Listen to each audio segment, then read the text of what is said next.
আমি বিৰোধী দলসমূহৰ পৰা আমাৰ আঞ্চলিক দল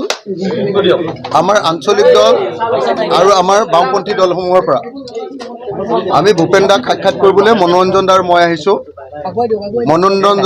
মনোৰঞ্জন তালুকদাৰ CPIMৰ বিধায়ক, সন্মানীয় আমাৰ অসম বিধানসভাৰ জ্যেষ্ঠ বিধায়ক মনোৰঞ্জন তালুকদাৰ আৰু মই ৰাইজৰ দলৰ সভাপতি হিচাপে আজি বিৰোধী ঐক্য মঞ্চৰ তৰফৰ পৰা বিৰোধীসকলৰ তৰফৰ পৰা ভূপেন দাক সাক্ষাৎ কৰিবলৈ আহিছোঁ। ইতিমধ্যে অলপ সময় কথা পাতিছোঁ। আপোনালোকে নিশ্চিন্ত হৈ থাকক যে ভূপেন দা আমাৰ মাজৰ পৰা আঁতৰি নাযায়। এতিয়া কংগ্ৰেছ দলৰ লগত দেৱব্ৰত শইকীয়া ডাঙৰীয়াৰ লগত কথা চলি আছে।